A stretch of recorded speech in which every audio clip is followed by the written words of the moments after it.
Com o app da Genial, eu e mais de 1 milhão de investidores temos as melhores opções de investimentos num só lugar. É seguro, fácil de usar e faz o seu dinheiro trabalhar a seu favor. Abra sua conta. Fala aí, pessoal, sejam muito bem-vindos a mais um episódio aqui do Conversa Aberta no canal da Genial. Para você que não sabe como esse programa funciona, ele é super simples. A gente vem aqui, traz empresas que têm capital aberto, com seus respectivos executivos, para responder, tirar dúvidas dos investidores sobre a empresa. Isso aqui ajuda muito a você ter mais informação para você que está decidindo investir na empresa ou se você já investe e quer, obviamente, acompanhar a sua própria tese e decidir se você compra mais, espera, vende, assim por diante. Isso aqui é um programa legal porque, normalmente, você como pessoa física, às vezes não tem a proximidade com a empresa que você gostaria, e aí aqui na live a gente traz essa proximidade para você e deixa sempre aberto para você mandar perguntas também. Já recebi algumas perguntas previamente, mas se você quiser mandar aqui no chat, se você estiver assistindo ao vivo, pode mandar também sem nenhum problema.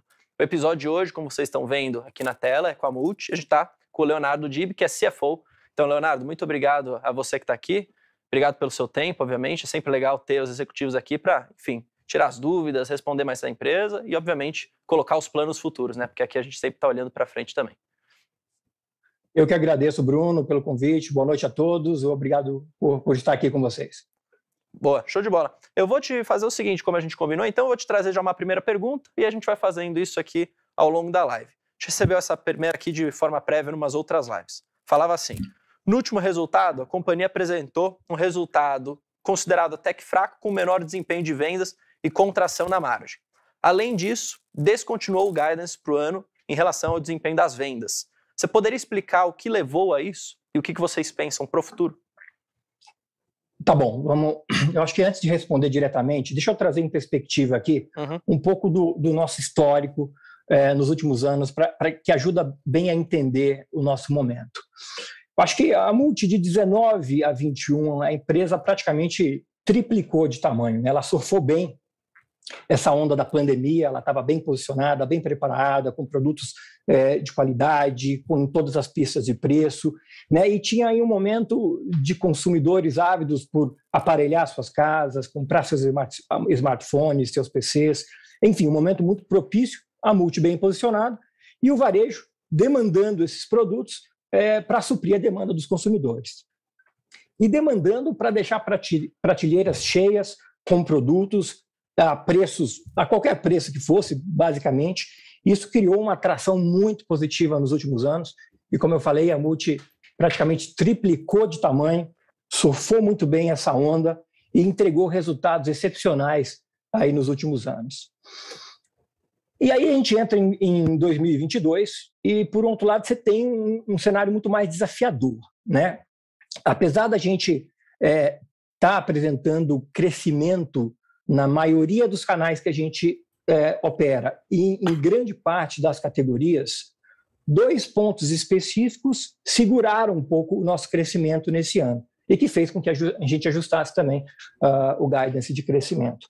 Basicamente, eu estou falando do grande varejo, eu vou tocar nesse ponto, e governo, né? Governo, basicamente, não é uma grande preocupação. A gente tem aí um pipeline de projetos grandes, acima do que a gente tinha no ano passado, só que a gente teve atrasos na concretização de algumas entregas em função, basicamente, das eleições. Isso não nos preocupa, porque a gente está com licitações ganhas, contratos na mão, e é só fazer as entregas ao longo do próximo ano. Mas o grande varejo foi o grande ponto aí de atenção e que, de uma certa forma, freou o crescimento que a gente estava tendo. De onde vem isso, né? Vem basicamente, isso iniciou talvez ali no final de 21, né? A gente viu ali uma situação macroeconômica mais acirrada, a inflação crescente, a redução no auxílio emergencial do governo, o que fez com que o apetite de compra, basicamente em todos os segmentos, retraísse, né? A gente lembra bem que a Black Friday, o Natal do ano passado, de uma forma geral, foi muito aquém das expectativas, né? E isso efetivamente criou uma virada de ano com o varejo com níveis de estoques mais altos. A gente esperava uma reação do varejo como um todo, do grande varejo, ao longo do primeiro semestre, isso não aconteceu, mas a gente chegou ali no final ali do primeiro semestre e vimos ali grandes varejos desabastecidos, e uma expectativa ali, todos falando, não, a gente deve retomar, Black Friday está vindo, e a gente efetivamente tinha uma expectativa de um crescimento maior. E no terceiro trimestre, a gente cresceu 70% em cima do que foi o segundo trimestre. No entanto, ainda abaixo dos patamares ali de 21, do terceiro trimestre de 21, que estava ainda impulsionado ali pelo boom, né, que a pandemia trouxe. Né? Então, basicamente, é isso que, de certa forma, nos afetou até agora. Todos os nossos segmentos têm apresentado crescimento, o pequeno e o médio está no acumulado com um pequeno crescimento, corporativo está crescendo, ISP está crescendo, o nosso e-commerce está crescendo fortemente, né? E a gente fez muita coisa esse ano para que, de uma certa forma, mitigou uma boa parte desse impacto do grande varejo e cria uma pista aí bem interessante aí olhando para frente, olhando para 23, né? E vale a pena ressaltar algumas coisas que a gente fez esse ano que cria uma base, um conjunto de avenidas interessantes para a gente explorar. A gente entrou forte no segmento de pets, né, com a aquisição de uma aquisição estratégica focada ali inicialmente em tapetes higiênicos, onde a gente já fez uma triplicação do volume da capacidade de produção, e essa categoria está tracionando muito forte. As categorias de baby, kids, brinquedos tracionam muito forte. Esporte é uma categoria que vem performando bem, não só com a nossa marca Atrio, mas também impulsionada por uma aquisição estratégica que a gente fez, que é o Wellness, que produz equipamentos de ginástica, né, para estações de ginástica. A gente concretizou aí parcerias importantes esse ano, como com a Toshiba, para produção e distribuição de TVs, uma categoria que está crescendo muito, impulsionada pela Copa. Demos a sorte também de ter a Toshiba aí como patrocinador da Copa. Uma outra parceria que a gente iniciou esse ano e que tem gerado e vai gerar resultados importantes, aí a parceria com a Hikvision, né, uma das grandes marcas globais aí em soluções de segurança.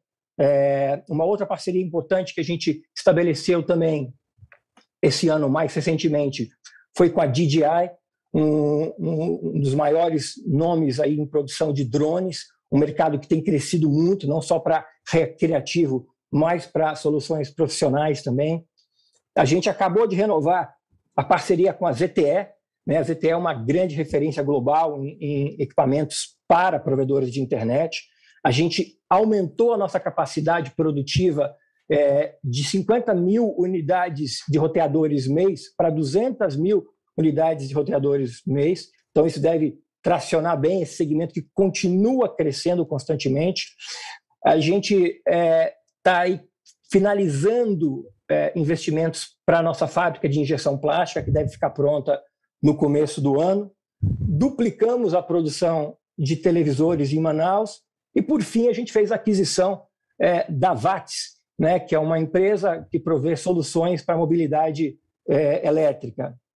Ou seja, quando você junta tudo isso que a gente fez, todas essas novas categorias que têm tracionado bem, quando a gente vê os outros canais que a gente continua também performando bem, com exceção ali do grande varejo, que a gente tem uma expectativa muito positiva que isso efetivamente vai voltar a uma normalidade, associada a todas essas novas avenidas que eu comentei, isso cria uma visão para o ano que vem, né, como foi a pergunta, positiva. É claro que a gente está bem pé no chão, trabalhando bem o foco e o equilíbrio entre geração de caixa e crescimento, mas, enfim, a gente tem aí um conjunto de fatores aí que nos dão uma visão, vamos dizer, positiva, olhando para frente.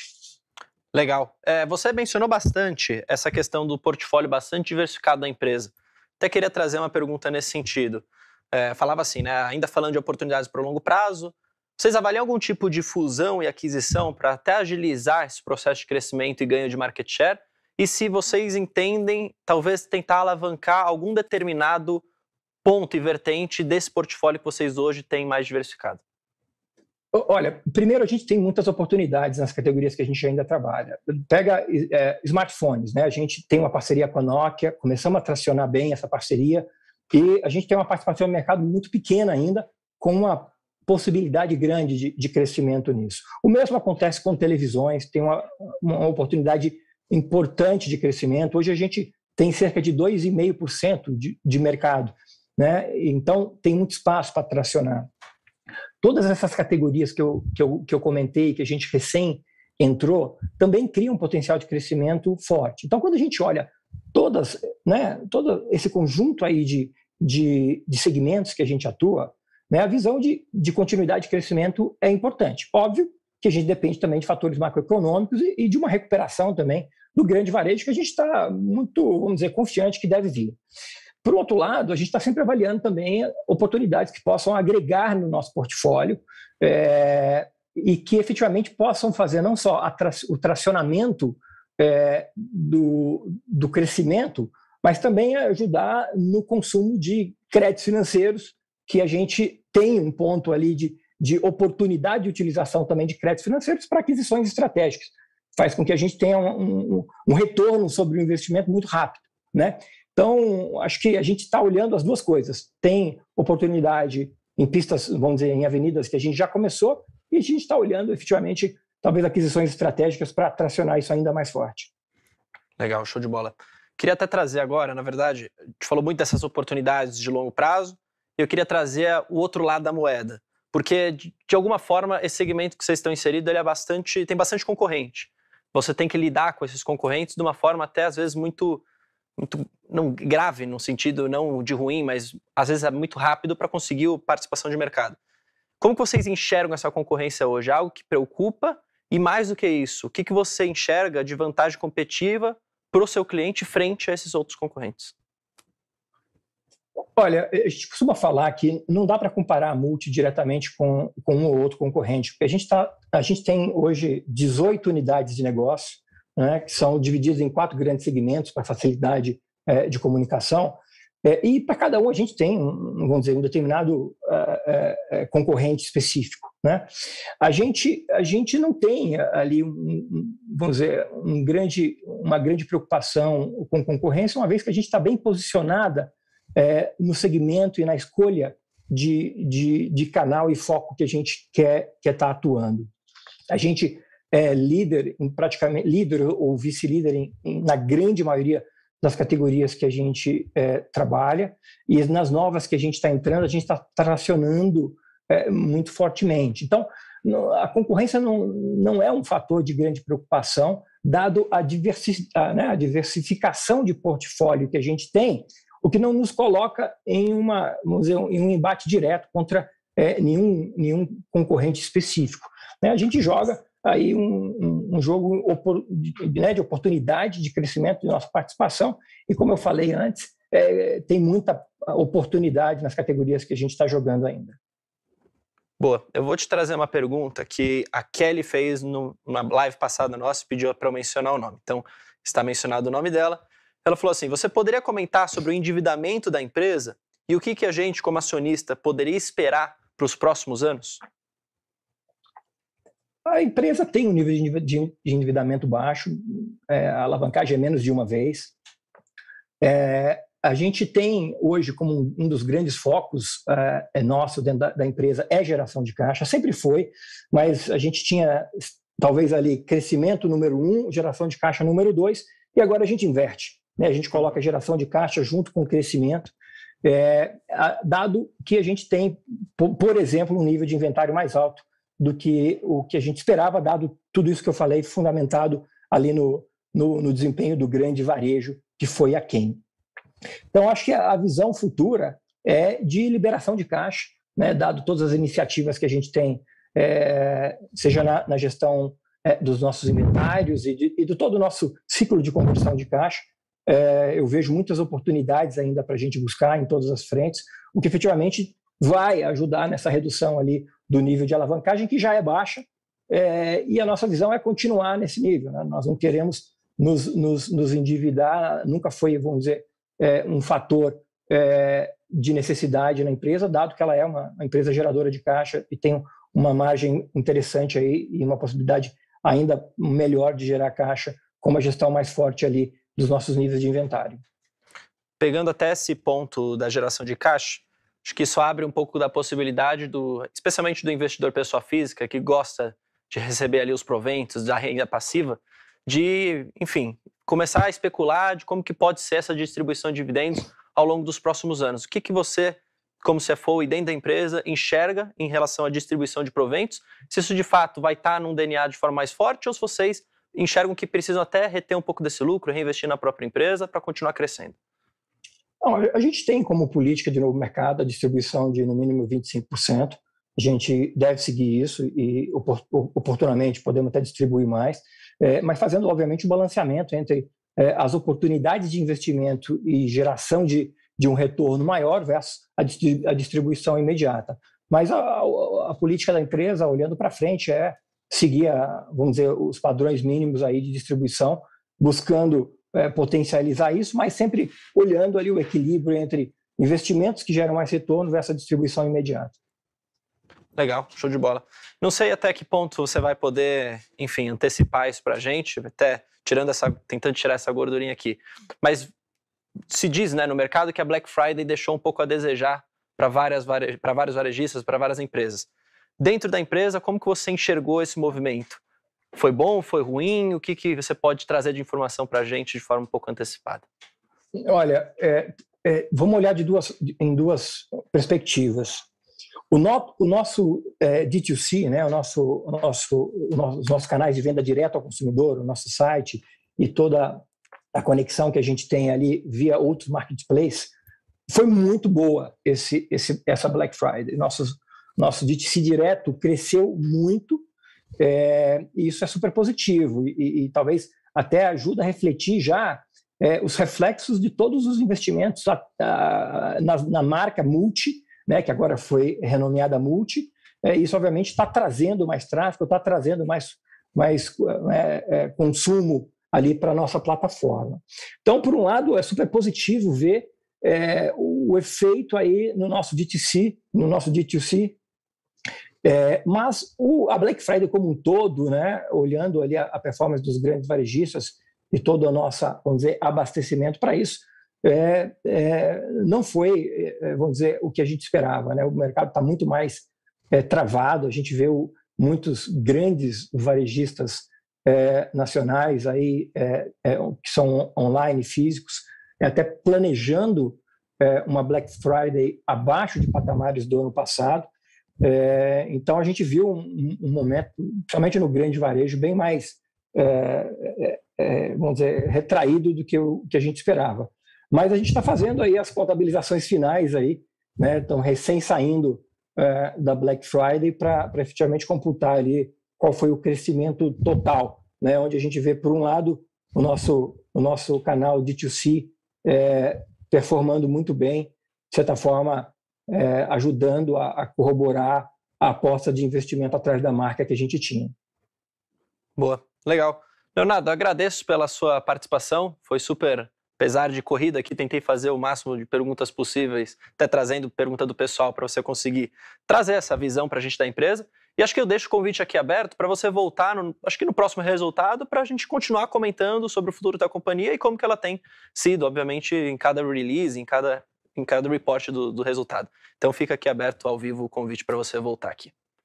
Eu agradeço, será um prazer retornar aí e conversar com vocês. Grande abraço a todos. Show de bola, obrigado. Pessoal, você que acompanhou até aqui, muito obrigado. É sempre, enfim, como eu falei para vocês, é uma oportunidade única, às vezes, que você tem de entender as empresas, como que elas estão caminhando, quais são as estratégias. Então, se você gostou, deixa o seu like, se inscreva aqui no canal e a gente se vê no próximo episódio. Forte abraço, valeu, falou. Com o app da Genial, eu e mais de 1 milhão de investidores temos as melhores opções de investimentos num só lugar. É seguro, fácil de usar e faz o seu dinheiro trabalhar a seu favor. Abra sua conta.